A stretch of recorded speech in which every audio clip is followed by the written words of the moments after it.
Hello everybody. Last lecture में हमने unit 1 complete कर लिया था। आज हम यूनिट 2 से शुरुआत करेंगे। यूनिट 2 का जो थर्ड लेसन है, it is about business environment. ठीक है, तो हम बिल्कुल स्टार्ट करने वाले हैं विदाउट वेस्टिंग एनी टाइम। सो बिजनेस एनवायरनमेंट इंक्लूड करता है एक्सटर्नल फैक्टर्स जितने भी हो गए और इंटरनल फैक्टर्स हमारा जितने भी हो गए। जब हम इंटरनल फैक्टर्स की बात करते हैं, इंटरनल फैक्टर्स में हमारा ओनर या शेयर होल्डर आता है, एम्प्लॉयज आते हैं, मैनेजर्स आते हैं। ये हम इंटरनल बिजनेस एनवायरनमेंट की बात कर रहे हैं। लेकिन एक्सटर्नल बिजनेस एनवायरनमेंट में हमारे कस्टमर्स, सप्लायर्स, बैंक या क्रेडिटर्स यानी वो लोग जिनसे हमने उधार पे चीजें ली हुई हैं, वो मनी के तौर पे भी हो सकता है, या प्रोडक्शन जब हम कर रहे हैं तो हमने कोई रॉ मटेरियल्स लिए हैं उससे भी हो सकता है। गवर्नमेंट हो सकती है, हमारे कंपेटिटर्स हो सकते हैं, या हमारे सप्लायर्स हो सकते हैं। ठीक है, तो वो इनमें से कोई भी हमारे हो सकते हैं। हालांकि अगर हम ये वाले टेक्स्ट में देखें तो टेक्स्ट में हमारे एक्सटर्नल फैक्टर्स के बारे में बताया गया है। लॉ हो गया, मार्केट ट्रेंड्स हो गए, टेक्नोलॉजी, इकोनॉमी, सोसाइटी, ये भी एक ओवरऑल जनरल पर्सपेक्टिव से ये भी हमारे एक्सटर्नल फैक्टर्स के पार्ट होते हैं। These elements are mostly outside the company's control but significantly influence in success। ठीक है, कैरेक्टरिस्टिक्स की बात करें बिजनेस एनवायरनमेंट की, क्या कैरेक्टरिस्टिक्स रहती हैं, तो इंटरनल और एक्सटर्नल फोर्सेस का, जैसे मैंने आपको पहले बता दिया, इंटरकनेक्टेडनेस है। One change affects the other change. For example, अगर मैं बात करूं, जैसा हमने देखा एक्सटर्नल फैक्टर्स में हमने यहाँ लॉ का पढ़ा। अगर मान लीजिए, जैसे हमें पता है कंपनीज एक्ट 1956 होता था, फिर उसके बाद जो नया हमारा एक्ट आया वो है कंपनीज एक्ट 2013, राइट। अब ये जो नया एक्ट आया, इसके अंदर एक नया प्रोविजन क्या था अबाउट ओपीसी। ओपीसी यानी कि वन पर्सन कंपनी। तो ये नए प्रोविजन से क्या हुआ कि जो हमारे एक फ्लेक्सिबिलिटी मिल गई कंपनीज को, आप ओपीसी भी आ सकते हैं, यानी आप वन पर्सन कंपनी भी चला सकते हैं। ठीक है, ये हो गया। फिर कोई भी ऐसी नया कोई भी चेंज आया लॉ में, तो फिर ऑब्वियसली अगर कंपनी को वो लॉ गवर्न कर रहा है या फिर वो लॉ किसी ना किसी तरीके से हमारी कंपनी से रिलेटेड है, तो वो इफेक्ट करेगा। इस वजह से हम कह सकते हैं कि इंटरकनेक्टेड है। इसका मतलब one change affects the other. ठीक है, अगला है डायनेमिक नेचर। ये कॉन्स्टेंटली चेंज होता रहता है। कॉन्स्टेंटली चेंज होने से क्या मतलब है, ये जैसे हमारा एक्सटर्नल फोर्स में हमारी इकोनॉमी आ गई, कभी इकोनॉमी टॉप पर जाती है पर नीचे बॉटम पे भी आती है। ऐसा नहीं कि वो हमेशा इधर ही रहेगी, वो नीचे की तरफ भी जाती है। तो इस केस में हम ये कह सकते हैं कि ये डायनेमिक है। अनसर्टेनिटी, अनसर्टेनिटी है, फ्यूचर प्रिडिक्ट करना बहुत डिफिकल्ट है कि कल क्या हो जाए, कल क्या कंपनी लॉ लेके आ जाए। जैसे डीमोनेटाइजेशन हुआ था, उसको भी कंपनी ने बहुत इफेक्ट किया था। जीएसटी आया था 2017 में, that also affected. Complexity, many factors involve, बहुत सारे फैक्टर्स इन्वॉल्व हैं। जैसे कि हमने यहाँ देखा कि यहाँ पर ये इतने सारे फैक्टर्स इन्वॉल्व हैं। ठीक है, relativity, impact very but by company and industry. Relativity मतलब ये नहीं कि हर एक कंपनी को, जितनी भी इंडिया में कंपनीज है, हर एक कंपनी को उसी मतलब आप कह सकते हो उसी परसेंटेज या फिर उसी इंटेंसिटी से वो चीज हिट करे। फॉर एग्जाम्पल, अगर हमारा कंपनीज एक्ट में कोई नया प्रोविजन आया है, तो वो सोल प्रोप्राइटर को या पार्टनरशिप को इतना इफेक्ट नहीं करेगा। ठीक है, components of business environment, internal या माइक्रो एनवायरनमेंट आता है, उसके अंदर कौन कौन से लोग आ जाते हैं, हमारी मैनेजमेंट आ जाती है, एम्प्लॉयज आ जाते हैं, शेयर होल्डर्स आ जाते हैं। लेकिन मैसो एनवायरनमेंट में क्या होता है, जितने भी हमारे कॉम्पिटिटर्स हो गए, सप्लायर्स हो गए, कस्टमर्स हो गए, ये सारे हमारे मैसो एनवायरनमेंट का पार्ट होती है। मैक्रो एनवायरनमेंट के लेवल पे हमारा ये पॉलिटिकल चीजें, इकोनॉमिक, सोशल, लीगल और टेक्नोलॉजिकल फैक्टर्स इंक्लूड होते हैं। नेक्स्ट है बिजनेस फ्रेंडली एनवायरनमेंट। एक सपोर्टिव एनवायरनमेंट जहां पर बिजनेस स्टार्ट किया जा सकता है, ग्रो किया जा सकता है और यानी और सक्सेस के लिए थ्राइव किया जाता है। तो it offers policy clarity, good infrastructure, skilled labours, legal support, market demand, यानी कि एक ऐसा एनवायरनमेंट जहां पर बिजनेस अच्छे से ग्रो कर पाए। Elements of business friendly environment, easy tax and compliance, tax में कोई ऐसा झंझट ना हो देने में, सिंपल रजिस्ट्रेशन और लाइसेंसिंग हो जाए, स्पेशल इकोनॉमिक जोन्स हो, स्ट्रॉन्ग इंफ्रास्ट्रक्चर हो, कंसिस्टेंट रेगुलेशन हो, गवर्नमेंट इंसेंटिव्स एंड सब्सिडीज हो, ट्रेनिंग प्रोग्राम्स हो। ठीक है।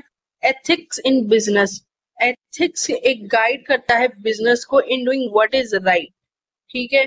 It includes honesty, fairness, responsibility in business practices. Ethics in business की बात कर रहा, बहुत इजी और सेल्फ एक्सप्लेनेटरी पॉइंट है। इसमें ये क्या बोलना चाह रहा है कि जो हमारा बिजनेस है वो एथिकली गवर्न हो रहा है, यानी कि अगर वो जो कंपनी है या बिजनेस है किसी ऐसी प्रोडक्शन में डील करती है जहां पर उनका वेस्ट बहुत सारा जनरेट होता है, तो they have to make sure कि वो वेस्ट को डंप कहीं भी ना करे, उसको रिसाइकल या रीयूज अच्छे से कर, पहले उसको रिसाइकल कर पाए जितना पॉसिबल और ऐसी रिवर्स में ना डालें। Importance of business ethics next page में है। एथिकल बिहेवियर से क्या होता है, कस्टमर, एम्प्लॉयज और सोसाइटी का ट्रस्ट बिजनेस पे बढ़ता है। ठीक है। It helps to avoid legal troubles, enhances the company's image and long term success। Goodwill effect होती है एक कंपनी की। गुडविल कैसे इफेक्ट होती है, अगर मान लीजिए मैं हूँ, मेरा एक बिजनेस है, मान लीजिए फार्मा का बिजनेस है, क्योंकि यही बहुत इजीली अंडरस्टैंड होगा। अब मेरा जो ये फार्मा का बिजनेस है, अब उस फार्मा के बिजनेस में मैंने दवाई बनाई लेकिन बहुत अनएथिकल तरीके से बनाई, और जैसे अगर कोई जैसे कुछ सिरिंजेस अगर मान लीजिए टेस्टिंग में उसके यूज हुए हैं, या फिर मान लीजिए मैं न्यू बॉर्न बेबीज पे उसका अगर टेस्ट ट्रायल्स कर रही हूँ और ये बात कल को मीडिया पे इफेक्ट होता है, तो मेरी गुडविल तो जो है वो जाएगी ही जाएगी, उसके साथ मेरी कंपनी की इमेज भी जाएगी, सक्सेस भी नहीं मिलेगा लॉन्ग टर्म, और लीगल ट्रबल्स अलग से आएंगे। इसलिए बिजनेस एथिक्स इंपॉर्टेंट है। प्रिंसिपल क्या होते हैं बिजनेस एथिक्स के, इंटेग्रिटी होनी चाहिए। इंटेग्रिटी से क्या मतलब हुआ कि डूइंग राइट थिंग, लॉयल्टी होनी चाहिए। लॉयल्टी यानी आप फेथफुल हैं अपनी कंपनी को लेकर। उसके बाद है फेयरनेस। फेयरनेस से क्या मतलब हुआ, फेयरनेस से क्या मतलब हुआ कि हम सबको इक्वली ट्रीट कर रहे हैं। लीडरशिप, लीडरशिप से क्या मतलब हुआ कि हम एक पॉजिटिव एग्जाम्पल सेट कर रहे हैं, हम अपने एम्प्लॉयज को मोटिवेट कर रहे हैं। तो इन सब चीजों को जब हम ध्यान में रखते हैं। Steps to develop business ethics. Business ethics हम कैसे कंपनी या अपने बिजनेस एंटरप्राइज में डेवलप कर सकते हैं, हम एथिक्स ट्रेनर को अपॉइंट कर सकते हैं, हम एक क्लियर रिटन एथिक्स कोड लिख सकते हैं, तरीके से एथिकल रूल्स बना सकते हैं, एक रिपोर्टिंग सिस्टम या फिर विसल ब्लोअर पुलिस पॉलिसीज। ठीक है। ये सारी चीजें आप कर सकते हैं। Assign ethical supervisors. अब बेसिकली आप खुद सोचिए, अगर मेरे कंपनी में एथिक्स का कोड होगा, एथिक्स को लेके एक कोड होगा, obviously it will be an obligation for the employees। obligation for the employees से क्या मतलब हुआ कि अगर कोई यू नो अगर कोई काम है या फिर कोई ऐसी चीज कर रहा है जो कि एथिकली सही नहीं है, तो वो हम वो अगर हमने उसको अपनी रिटन कोड ऑफ कंडक्ट में बना लिया तो ऑब्वियसली वो इंसान वो चीज नहीं करेगा। यहाँ पर एक पॉइंट है विसिल ब्लोअर पुलिस का।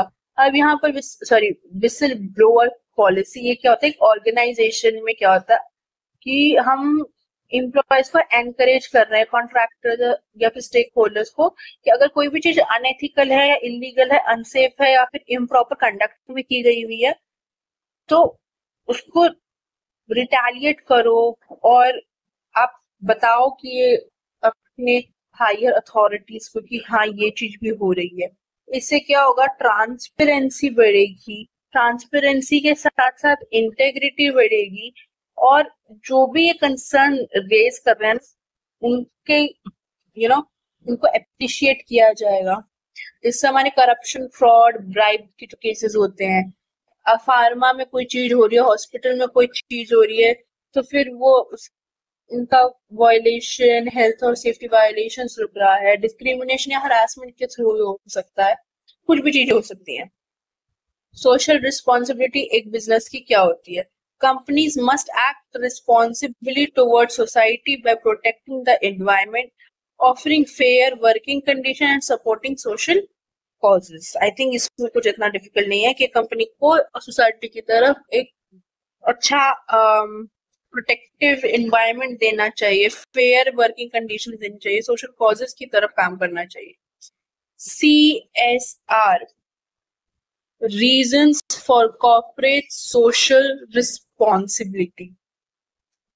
तो CSR में बेसिकली हमारा क्या आता है कि जो भी हमारे जैसे लीगल कंप्लायंस है, जैसे मैं मान लीजिए बहुत सारी कंट्रीज में, जैसे इंडिया की मैं बात करूं तो कंपनीज एक्ट 2013 का सेक्शन नंबर 135 है जो लीगली रिक्वायर करता है कंपनी को एक पोर्शन अपने प्रॉफिट्स का सेट करना CSR में।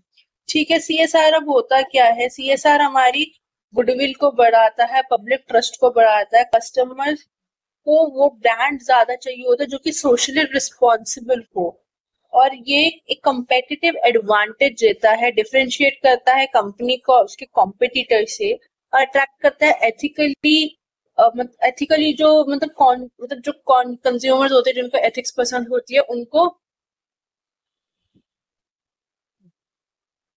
जो भी कंज्यूमर जो एथिक्स को प्रेफर करते हैं वो उनको भी इंक्लूड करता है। स्टेक होल्डर का ट्रस्ट रहता है, community supports community development, meets consumer expectation. जैसे अभी मैंने CSR बताया, तो कंपनीज एक्ट 2013 क्या बोलता है कि कंपनीज जिनका हाई रेवेन्यू है और प्रॉफिट्स हाई हैं, उनको एटलीस्ट कम से कम 2% अपने नेट प्रॉफिट का CSR एक्टिविटीज में डालना चाहिए। ये हमारा सेक्शन 135 में बताया गया है।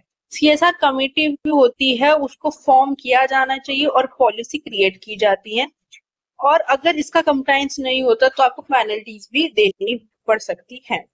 Properties of corporate social responsibility, ये वॉलेंटरी भी हो सकता है और मैंडेटरी भी हो सकता है। ये एथिकल और सस्टेनेबल वैल्यूज पे बेस्ड किया गया है, कंबाइन करता है हमारा सोशल और economic goals, global CSR trends को फॉलो किया जाता है और बिल्ड करता है पब्लिक ट्रस्ट एंड गुडविल।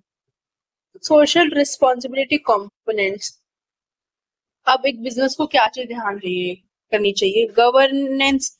अब कंपनी का गवर्नमेंट के लिए क्या रिस्पॉन्सिबिलिटी बनती है कि उसको रूल्स obey करने चाहिए। इकोनॉमी की बात करें तो उसको प्रॉफिट्स जो है एथिकल वे में अर्न करने चाहिए। फिलैंथ्रोपिक होना चाहिए, यानी आप अपनी सोसाइटी को वापस दीजिए जो भी आपने प्रॉफिट्स कमाए, आप चैरिटी कर सकते हैं।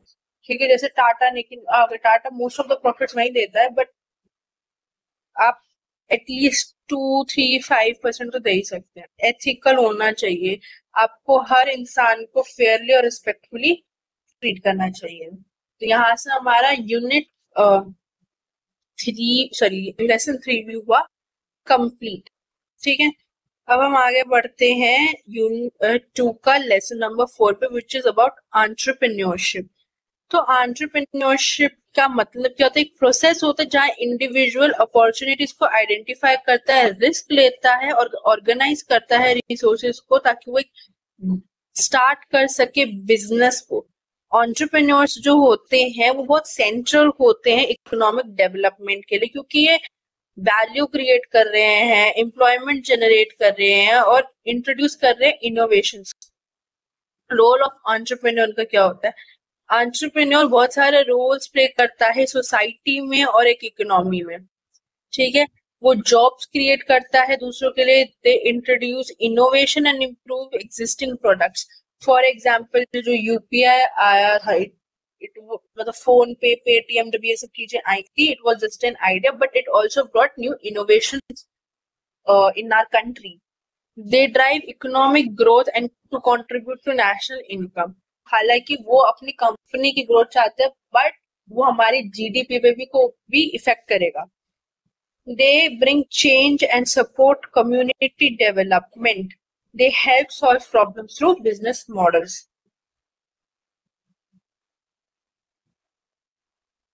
Competencies for entrepreneurs. To be successful, entrepreneurs must possess specific competencies such as उनके पास सेल्फ कॉन्फिडेंस होना चाहिए, मोटिवेशन होना चाहिए, रिस्क टेकिंग एबिलिटीज होनी चाहिए, इनोवेटिव थिंकिंग होना चाहिए, डिसीजन मेकिंग स्किल्स अच्छी होनी चाहिए, लीडरशिप और कम्युनिकेशन क्लियर कट होनी चाहिए, फाइनेंशियल और मार्केट फाइनेंस और मार्केट का अच्छा नॉलेज होना चाहिए। अब ऐसा नहीं है कि अगर मार्केट में डिमांड एक्स प्रोडक्ट की नहीं है लेकिन आप फिर भी एक्स प्रोडक्ट ला रहे हो मार्केट के अंदर, तो वो ऑब्वियसली लॉस ही देगा।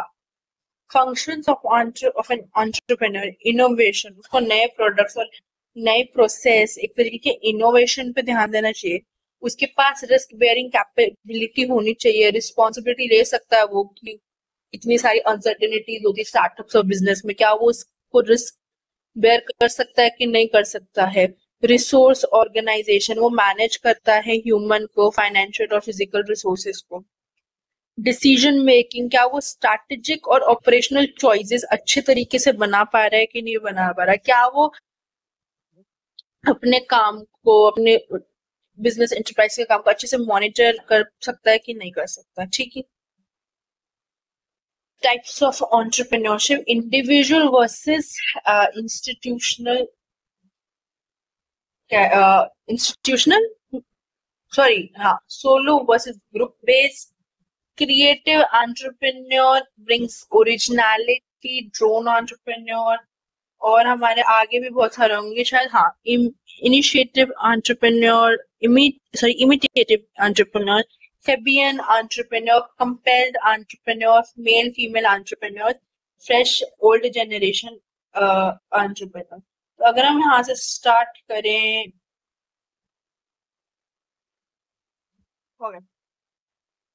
इंडिविजुअल वर्सेस इंस्टीट्यूशनल एंटरप्रेन्योरशिप, तो इसमें जो है हमारा वो बताया ही गया है कि हम सोलो वर्सेस ग्रुप बेस्ड।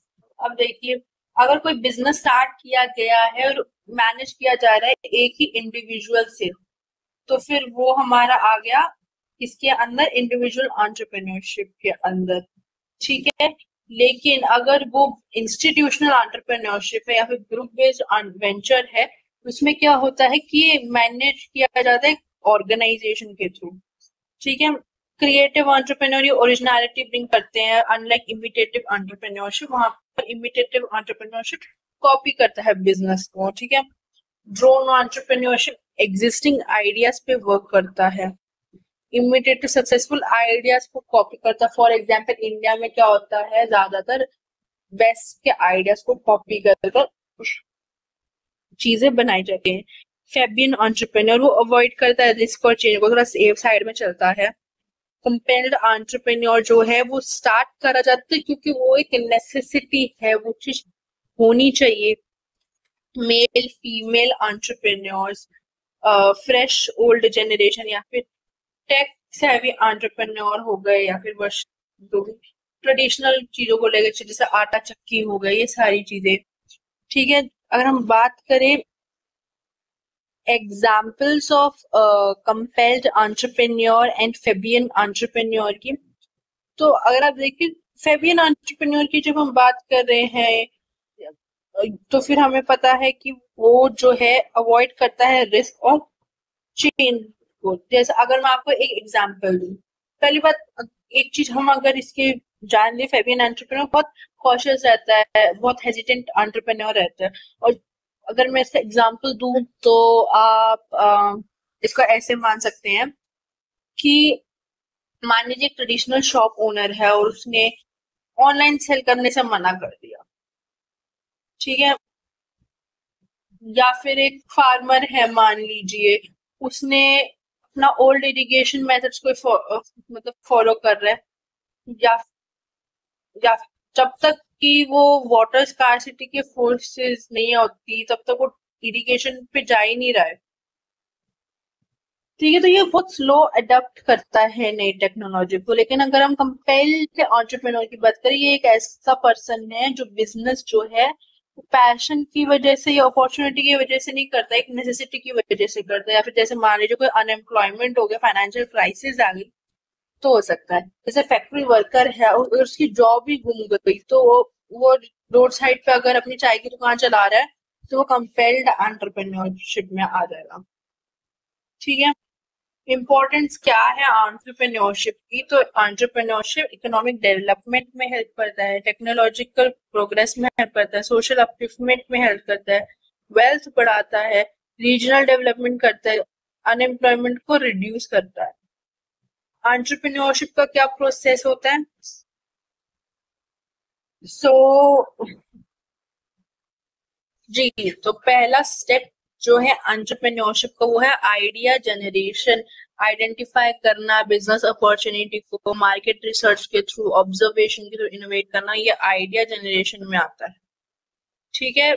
उसके बाद हमारा है इवेल्युएशन ऑफ बिजनेस अपॉर्चुनिटी। आप फिजिबिलिटी स्टडीज करते हैं, इवेल्युएट करते हैं आइडियाज को कि वो प्रैक्टिकल और प्रॉफिटेबल है कि नहीं, आप करते हैं मार्केट एनालिसिस को, या फिर आप कर सकते हैं रिस्क असेसमेंट को, ठीक है। ये सब चीजें फिर रिसोर्स प्लानिंग की डिटेल कि आप रिसोर्सेस कहाँ से लाएंगे, अरेंज फंड्स कहाँ से करेंगे, लोकेशन को डिसाइड करना, स्ट्रक्चर को, फंड रेज करना, बिजनेस को लॉन्च करना, फिर मॉनिटर और उसको सेल करना है, ठीक है। इसके बाद हमारा ओके थोड़ा है लंबा। सोशल एंटरप्रेन्योरशिप क्या है? सोशल एंटरप्रेन्योरशिप इन्वॉल्व करता है starting business with the goal of solving social problems instead of making only profits। ये कंबाइन करता है बिजनेस टूल्स को और सोशल मिशन को, ठीक है। फीचर्स ऑफ सोशल, अच्छा इसका एक एग्जांपल अगर मेरे को देना हो, हमने जैसे पैडमैन मूवी में देखा है, तो पैडमैन मूवी में भी यही सारी चीजें हमने देखने को मिली। फीचर्स ऑफ सोशल एंटरप्रेन्योरशिप, वो एम करता है कम्युनिटी प्रॉब्लम्स को सॉल्व करने की, री इन्वेस्ट करने प्रॉफिट्स को एक मिशन के अंदर, major success of social impact, encourages public involvement. Qualities क्या क्या होती है? विजनरी होता है, इनोवेटिव होता है, एथिकल होता है, रिस्पॉन्सिबल होता है, अडेप्टेबल परसिस्टेंट रहता है, एम्पैथेटिक रहता है सोशल इश्यूज की तरफ। फिर उसके बाद सोशल एंटरप्रेन्योरशिप प्रोसेस। अब इसमें क्या, हम पहले सोशल इशू को आइडेंटिफाई करते हैं, फिर उस गोल को हम डिफाइन किया जाता है, फिर बिल्ड की जाती है टीम और एक नेटवर्क, फंड्स रेज किए जाते हैं, रिसोर्सेज देखे जाते हैं कि कहाँ से मिले, एक इम्पैक्ट क्रिएट होता है थ्रू सस्टेनेबल मॉडल, मेजर किया जाता है रिपोर्ट और प्रोग्रेस को, ठीक है। Micro small and medium enterprises, MSMEs। तो ये फुल फॉर्म है बेसिकली किस, micro small and medium enterprises. ये बेसिकली बिजनेस है जिनको क्लासिफाई किया जाता है उनके इन्वेस्टमेंट और एनुअल टर्नओवर के बीच में। इसमें एक एक्ट है हमारा, आई डोंट नो मेंशन है कि नहीं, बट या MSME डेवलपमेंट एक्ट 2006, ठीक है। आप इससे भी गो थ्रू कर सकते हैं। MSME एक, ये तो मैं बता चुकी हूँ, माइक्रो एंटरप्राइजेस जो भी स्मॉलेस्ट स्केल या लो इन्वेस्टमेंट में काम करते हैं। स्मॉल एंटरप्राइजेस जो थोड़े ज्यादा स्केल में और थोड़े ज्यादा ऑफन लोकल बिजनेसेस होती हैं। ये business enterprise, sorry medium enterprises जो कि लार्जर ऑपरेशन में डील करते हैं, उनकी वो रीच भी अच्छी होती है, ठीक है। अगर मैं बात करूँ अच्छा, मैं अगर यहाँ पर मैं लिख देती हूँ तो माइक्रो एंटरप्राइज में यहाँ पर इन्वेस्टमेंट जो है वो अप टू 1 करोड़ की होती है। यहाँ इन्वेस्टमेंट अप टू 10 करोड़ की होते, यहाँ इन्वेस्टमेंट अप टू 50 करोड़ की होती है, ठीक है। लेकिन लेकिन अगर मैं बात करूं टर्नओवर की एनुअल, तो यहाँ अप टू 5 करोड़ होती है। यहाँ annual turnover up to 50 crore, यहाँ annual turnover up to 250 crore तक की होती है, ठीक है। इंडिया MSME इंडस्ट्री, ये कवर करता है मैन्युफैक्चरिंग, सर्विस और ट्रेड सेक्टर्स को, contributes 30% of India's GDP, provides 11 crore jobs, promotes regional and rural development, faces challenges like credit shortage यानी उधार पे देना, competition होता है एक चैलेंज, और टैग गैप्स रहते हैं यानी ऑब्सोलीट टेक्नोलॉजी और में ज्यादा यूज होती हैं।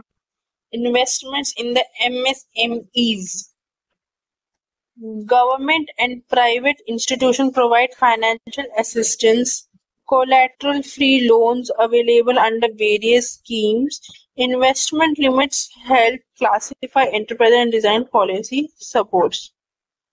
यानी गवर्नमेंट और प्राइवेट इंस्टीट्यूशन से फाइनेंशियल असिस्टेंस मिल जाती है। कोलैटरल फ्री लोन से क्या मतलब है कि बहुत बार अगर कोई लोन लेना होता तो हमें गिरवी कुछ चीजें अपनी देनी पड़ती है, तो यहाँ पर वो सारी चीजें लोन्स अवेलेबल होती है, ठीक है। और अगर मैं बात करूँ CGTMSE, ये क्रेडिट गारंटी फंड ट्रस्ट है जो ये कोलैटरल फ्री लोन्स हमारा प्रोवाइड करता है। मार्केट डेवलपमेंट असिस्टेंस होती है एक्सपोर्ट्स के लिए भी, सब्सिडीज भी मिलती है ऑन टेक्नोलॉजी अपग्रेडेशन, और प्रायोरिटी दी जाती है बैंक्स प्रायोरिटी देते हैं इनको लेंड करने के लिए मनी। मेजर सपोर्ट स्ट्रेटजी जैसे मैंने अभी बताया लोन्स का, ठीक है। फिर यहाँ पर मुद्रा योजना, माइक्रो लोन्स टू एंटरप्रेन्योर, छोटे छोटे लोन्स एंटरप्रेन्योर्स को देने। स्टैंड अप इंडिया स्कीम जो SC/ST हैं या फिर वुमेन लेड वेंचर्स हैं उनके लिए ये है स्टैंड अप इंडिया स्कीम। तो ये हो गया नबार्ड हमें पता है क्या है। नबार्ड में हम रूरल जगहों पे क्रेडिट मिला जाता है। अगर मैं स्टैंड अप इंडिया स्कीम की बात करूं तो यहाँ पर जो है लोन अगर 10 लाख से 1 करोड़ का है तो वहां पर आपको लोन मिल जाएगा। या फिर अगर देखो मेजर जो इसका वुमेन लेड ग्रुप्स के लिए होता है वहां पर एटलीस्ट 1 वुमेन होनी चाहिए और बाकी SC ST बोरोवर होना चाहिए बैंक मतलब ये लोन लेने का।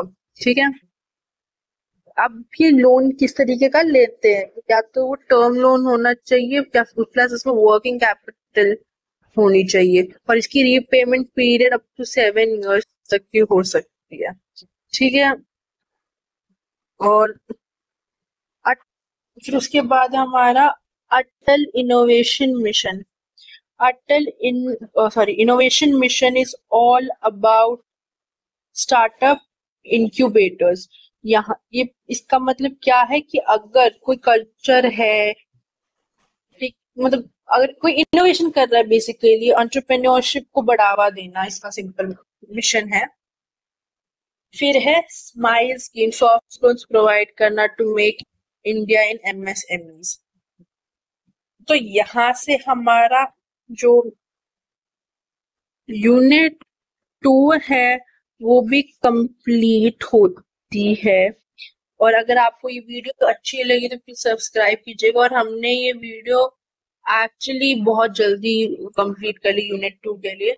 अगर आपको तो ये वीडियो अच्छी लगी हो, लाइक कीजिए, चैनल को सब्सक्राइब कीजिए। अगर आपको अपडेट्स चाहिए तो हमारे टेलीग्राम चैनल पे फॉलो कीजिए हमें, या फिर आप हमारे व्हाट्सएप चैनल को फॉलो कीजिए ताकि आप अपडेटेड रहे हमारी सारी इंफॉर्मेशन को लेकर। और अगर आपको ये नोट्स चाहिए तो आप हमारे टेलीग्राम चैनल को जरूर फॉलो कीजिए। And thank you for watching.